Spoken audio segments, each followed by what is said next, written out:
Un cordial saludo, apreciados hermanos y amigos. Continuamos entonces con el tema de nuestro seminario de la apostasía omega, y en esta ocasión daremos seguimiento al estudio que venimos teniendo acerca de la apostasía omega en el área de las publicaciones de la Corporación Adventista. Y continuamos estudiando entonces el ataque en las publicaciones corporativas a la expiación, el ataque al santuario. Habíamos mencionado la parte donde dice justamente aquí que haría expiación por la iniquidad. Haría expiación por la iniquidad. Ellos están explicando de una manera engañosa cada parte de Daniel 9, 24, 27, y ellos dicen: la profecía señala una expiación final. Noten ahí otra vez la doctrina satánica de la expiación que termina en la cruz. La profecía señala una expiación final que ocurriría al final de las 70 semanas. En otras palabras, para ellos la expiación final ocurrió al final de las 70 semanas, en el año 34.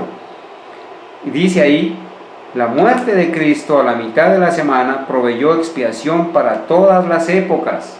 Por favor, estoy resaltando allí que ellos enseñan en esta parte enseñan, ¿sí?, que la expiación terminó en la cruz, ¿sí? Terminó en la cruz. Allí voy a resaltar donde dice en el sistema típico, que era sombra del sacrificio y del sacerdocio de Cristo, la purificación del santuario era el último servicio efectuado por el sumo sacerdote en el ciclo anual de su ministerio. Era el acto final de la obra de expiación, pero era justamente la purificación del santuario, ¿cierto? No era la muerte en la cruz. Este servicio envuelve una obra de investigación, una obra de juicio, y precede inmediatamente a la venida de Cristo. Aquí hay una gran diferencia entre lo que se está enseñando en la nueva teología de la Corporación Adventista. Vamos a ver el ataque a la ley de Dios en las publicaciones de la Corporación Adventista. Ellos han tergiversado estos conceptos que se dan sobre el pecado. ¿Cuál es la verdad, hermanos? Conflicto de los siglos, página 556. Satanás, dice la sierva del Señor, Satanás se esfuerza siempre en presentar de un modo falso el carácter de Dios, la naturaleza del pecado y las verdaderas consecuencias que tendrá la gran controversia. Sus sofismas debilitan el sentimiento de obligación para con la ley divina y dan a los hombres libertad para pecar. Muy bien. La sierva del Señor habla que la naturaleza del pecado tiene que ver con la violación de la ley divina. ¿Qué más dice? Alza tus ojos, página 187. Me espacié por unos momentos en la naturaleza del pecado, en que es la transgresión de la ley, y cómo mediante el arrepentimiento ante Dios y la fe en nuestro Señor Jesucristo, el pecador puede recibir salvación plena y gratuita. Muy bien. Ella habla claramente que la naturaleza del pecado, ¿cierto?, tiene que ver con la transgresión de la ley. Sin embargo, vamos a ver cómo de los eruditos corporativos, Roy Adams, en su libro La naturaleza de Cristo, su relación con el pecado, la justicia y la perfección, habla de un engaño fatal. ¿Qué es pecado? ¿Qué es pecado? Dice el tema de fondo de la controversia. Acá dice lo siguiente: Entonces, basados únicamente en esta definición, hablando de 1 de Juan 3:4, que el pecado es la transgresión de la ley, noten la diferencia que ellos van a hacer. Entonces, basados únicamente en esta definición, algunos de nuestros hermanos han llegado a entender el pecado primariamente en términos de conducta, en términos de actos que cometemos. Algunos, dicen ellos. No obstante, otros adventistas, o sea ellos, los corporativos, los evangélicos, en tanto que aceptan la definición juanina que acabamos de dar, de 1 Juan 3:4, también ven este fenómeno como algo más profundo, más abarcante, lo que esa sencilla definición nos llevaría a concluir. ¿Y cuál es el significado que ellos le quieren dar? ¿Cuál es el significado, hermanos? Me parece que la tensión entre estas dos concepciones de pecado, la estrecha y la amplia, noten que ellos a la definición de 1 de Juan 3:4, donde dice que el pecado es la transgresión de la ley, le llaman una definición estrecha de pecado, porque hay una definición más amplia de pecado según ellos, por no decir la superficial y la profunda. O sea que para ellos 1 de Juan 3:4 es una definición superficial cuando dice que el pecado es la transgresión de la ley. Pero noten hacia dónde nos lleva esto. Dice que estas dos concepciones de pecado, la estrecha y la amplia, por no decir la superficial y la profunda, es el tema de fondo de la interminable controversia de la santificación, la perfección y la naturaleza de Cristo en la iglesia adventista. Ahora noten lo que dicen: de la restringida definición del pecado vienen las amonestaciones a dejar de pecar, que se ha convertido en el mensaje característico de cierto grupo de adventistas. En otras palabras, hermanos, la corporación adventista enseña que no podemos dejar de pecar y que no debemos basar nomás el concepto de pecado en 1 de Juan 3:4. Ellos prácticamente están entregando licencia para pecar. Y yo me voy a tomar el tiempo para leer, porque esto es demasiado grave, hermanos. Allí dice, en esta parte final, donde dice, no están, allí Colin y Russell, en la parte donde dice Colin y Russell, Standish, los hermanos Standish, ¿sí? Colin y Russell Standish afirman que un tema central del nuevo adventismo es que continuaremos pecando hasta la segunda venida. Estos hermanos, Colin y Russell Standish, que forman parte de los eruditos, que prácticamente uno de ellos murió en 2011. Noten que él afirma que el tema central del nuevo adventismo, es que continuaremos pecando hasta la segunda venida.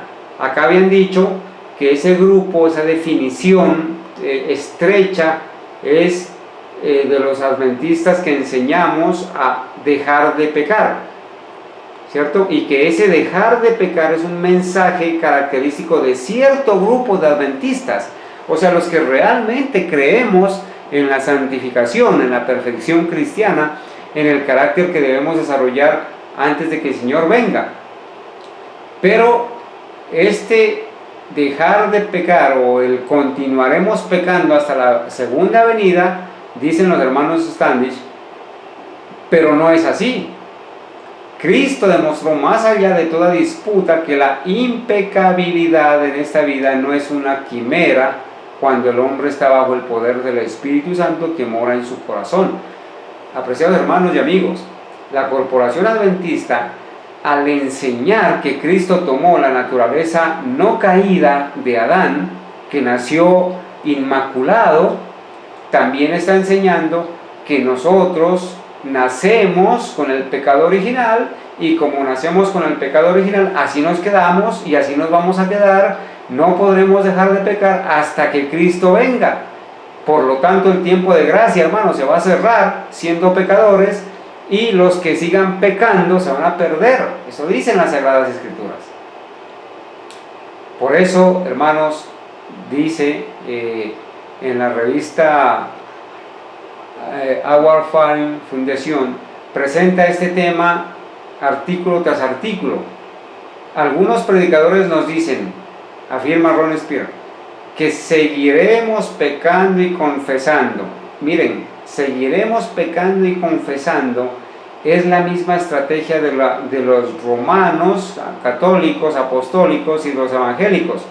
Pecar, rezar y empatar. Pecar, rezar y empatar, sin poder vencer hasta que Jesús venga. Esta es la nueva teología, hermanos.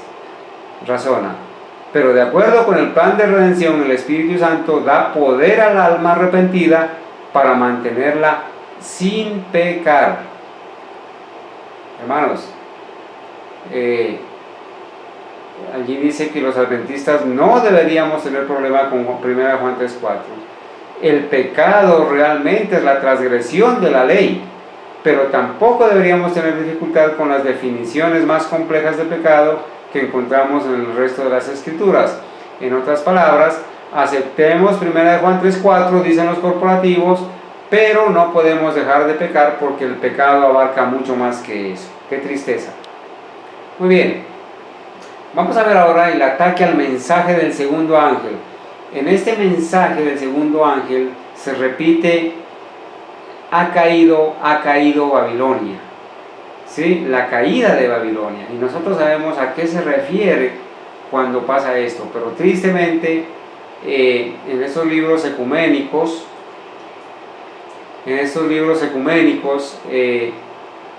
por ejemplo en este libro de John Grass, ¿sí?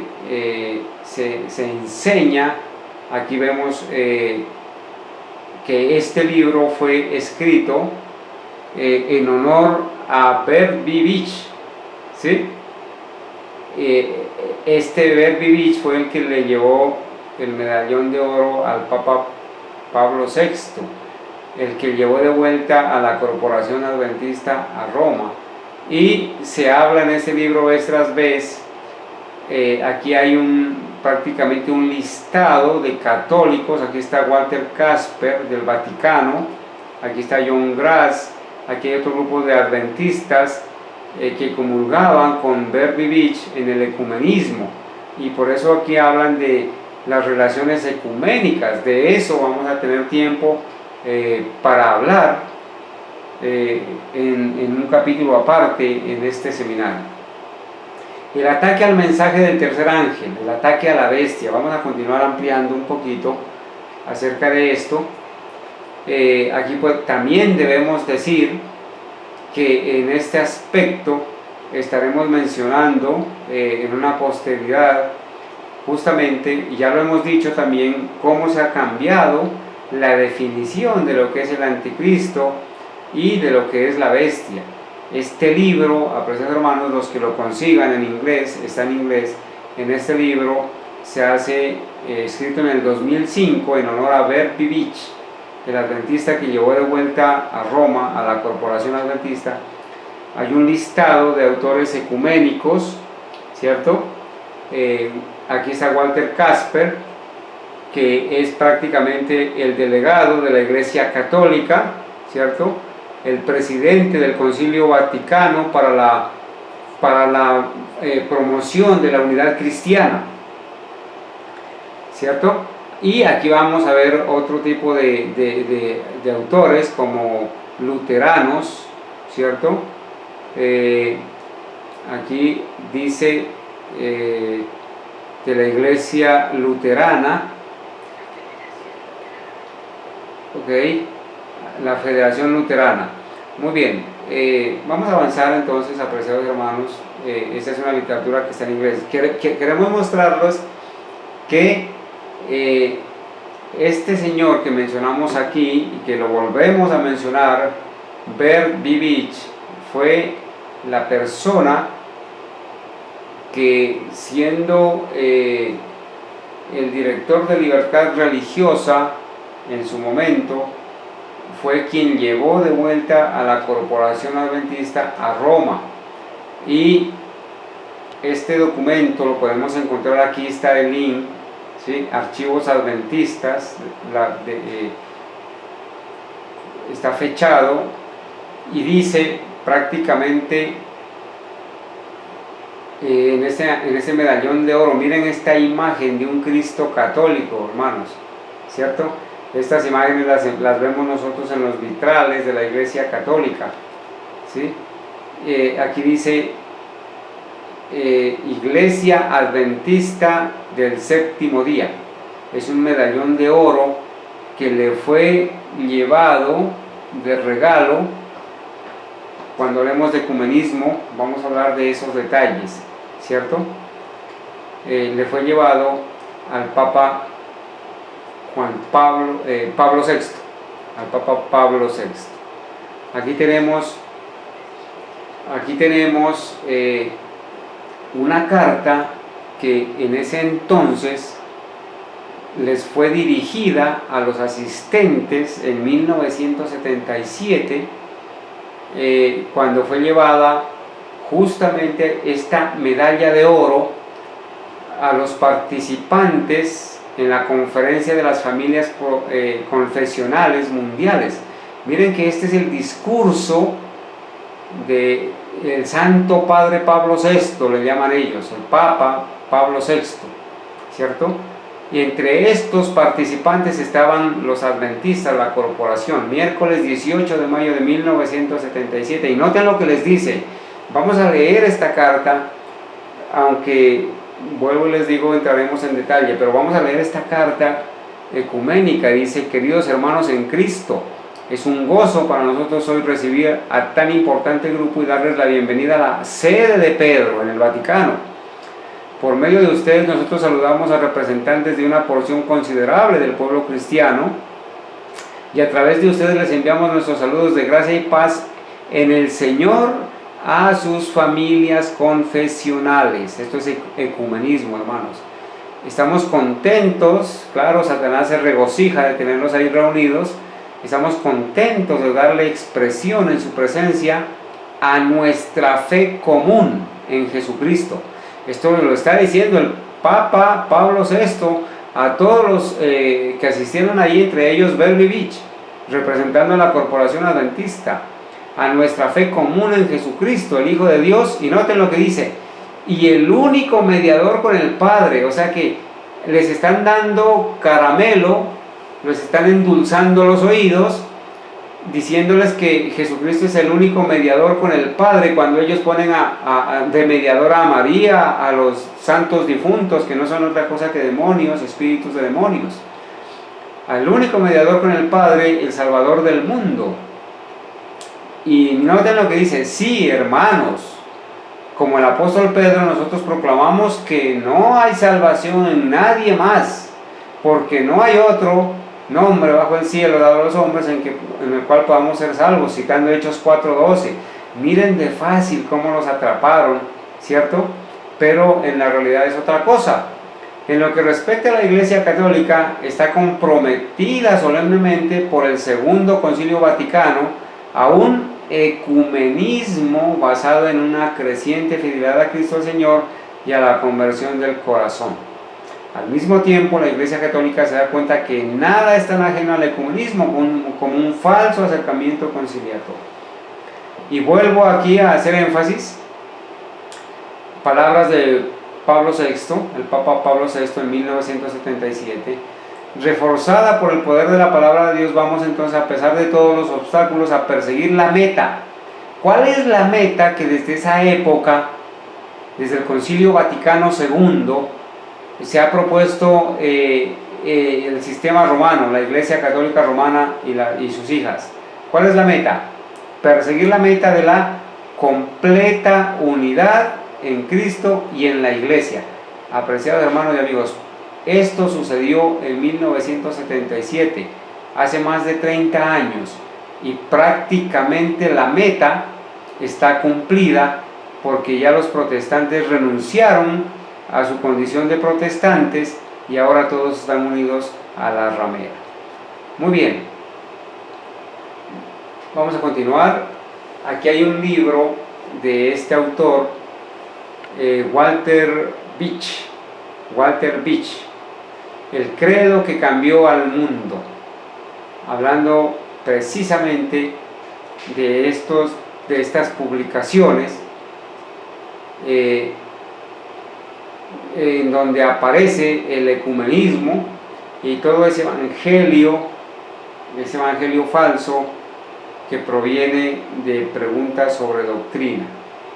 Aquí podemos ver a este personaje, Bert B. Beach, el director de Libertad Religiosa de la Corporación Adventista, que en 1977 fue quien llevó de vuelta a Roma a la corporación.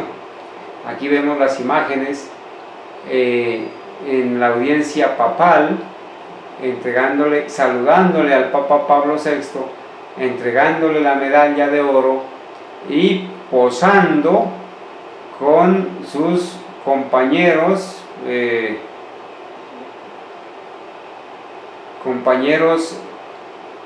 apóstatas para evidencia del ecumenismo.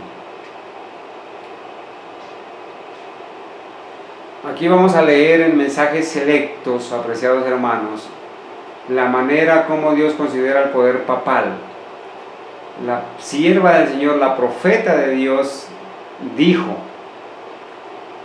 la manera como Dios considera el poder papal.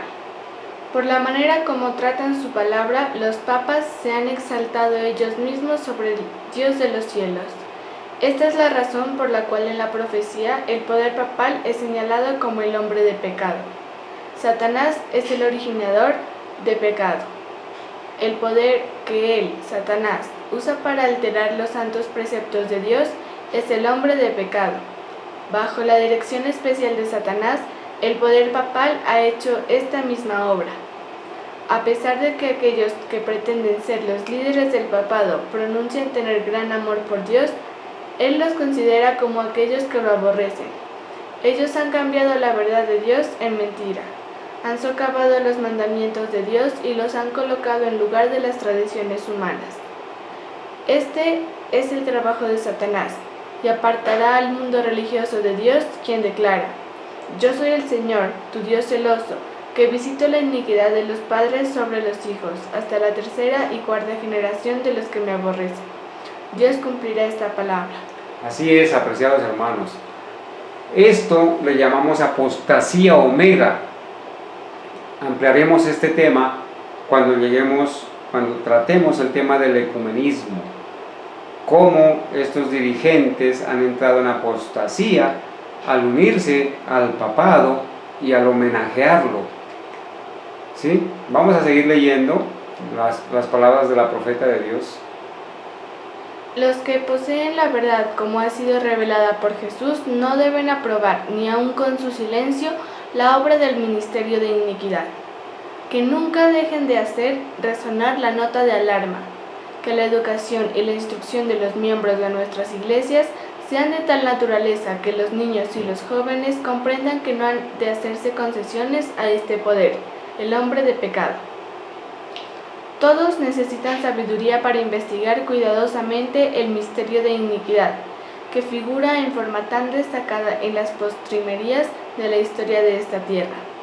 En el tiempo mismo en que vivimos, el Señor ha llamado a su pueblo y le ha dado un mensaje para presentar. Lo ha llamado a exponer la maldad del hombre de pecado, que ha hecho de la ley del domingo un poder distintivo, que ha pensado en cambiar los tiempos y la ley, y ha oprimido al pueblo de Dios, que se mantiene firme para honrarlo y guardar en el único verdadero día de reposo, el sábado de la creación, como santo para el Señor. Hermanos, estas palabras de testimonios para los ministros en la página 118 y mensajes selectos, tomo 2, página 424, nos aclaran, hermanos, nos aclaran la posición que nosotros como adventistas genuinos, como adventistas fieles, debemos tener respecto a la relación con el sistema papal, el misterio de iniquidad, el hombre de pecado. Pero cuán diferente, hermanos, es la realidad. Por eso estamos denunciando este tipo de apostasía omega en la que la corporación adventista ha entrado desde hace muchos años atrás. Veamos cómo la identidad adventista también ha sido atacada. Hoy en día, apreciados hermanos, los adventistas corporativos son evangélicos, ¿sí? Son evangélicos. Miren lo que escribe Robert Falkenberg, el presidente de la asociación, por allá en 1994, en la revista Adventista. Miren este artículo. Dice: los verdaderos adventistas evangélicos, por favor, pónganse de pie. Los verdaderos adventistas evangélicos, por favor, pónganse de pie. Claro, precisamente porque la corporación adventista se ha vuelto una más, una hija más de la ramera, practicando y creyendo y introduciendo en su seno las doctrinas evangélicas, las creencias evangélicas.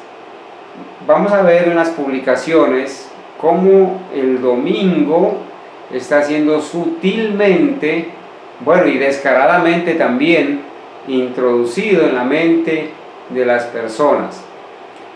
Esta es la guía de escuela sabática que se llama La Redención en Romanos. Fue editada como guía de estudio de la Biblia en el año 2010. Ustedes pueden confirmar, no hace mucho tiempo, no hace 10 años. En esta parte, en la parte final, están recomendando este tipo de Biblias. Dice: la palabra de Dios nunca vuelve vacía. Biblias en cantidades, materiales, gran variedad de versiones de la Biblia para todo tipo de lectores. Biblia para niños, Biblia para la mujer. Miren que ellos apoyan el movimiento LGBT, el homosexualismo, el lesbianismo, y aquí sacan Biblia para la mujer, cuando las Sagradas Escrituras fueron escritas para niños, para mujer, para hombre, y ahora ellos hacen la discriminación. Pero vamos a ver por qué se hace este engaño. Biblia en el lenguaje actual, que es una Biblia ecuménica, Biblia del siglo XXI, Biblia multiversiones y Biblia con himnario adventista evangélico. En esta parte, hermanos, ustedes no pueden notar aquí esta Biblia, ¿sí? La vamos aquí a ampliar un poquito. La Biblia para todos, ¿sí? Biblia en el lenguaje actual, Biblia para todos.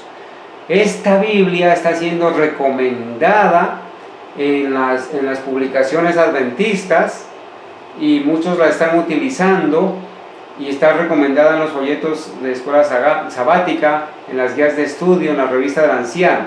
Noten lo que pasa con esta Biblia. Biblia para todos, Biblia en lenguaje actual, ¿cierto? Muy bien, vamos a resaltar aquí que dice, hablando de Apocalipsis capítulo 1.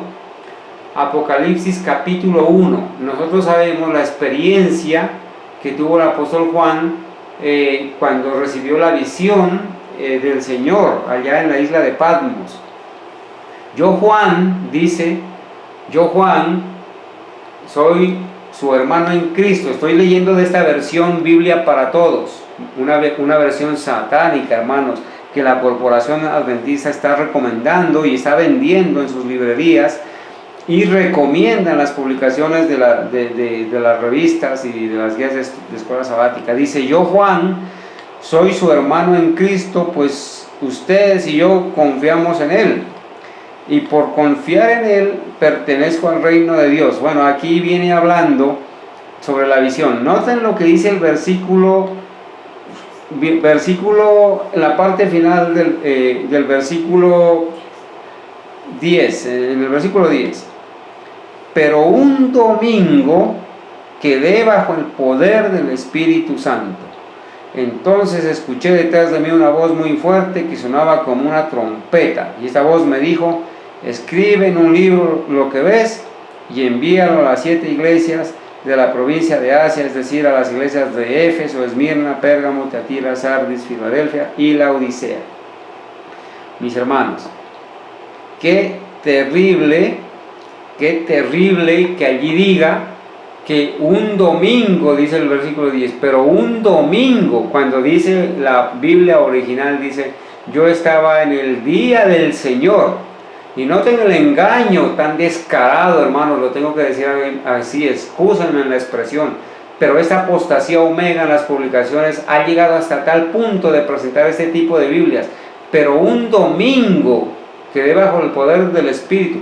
Y noten al pie de página, hay unas explicaciones aquí, y en el versículo 10, ¿sí? El que acabamos de leer, pero un domingo, van a explicar ellos lo que significa domingo. Domingo, día del Señor. Noten cómo de esta manera tan descarada están introduciendo el domingo en las mentes de las personas y están atacando el día del Señor. Aquí esto es una evidencia más de la apostasía omega en el área de las publicaciones. Mis apreciados hermanos, volveremos para continuar entonces explicando la apostasía omega en el área de las publicaciones. Que Dios los bendiga.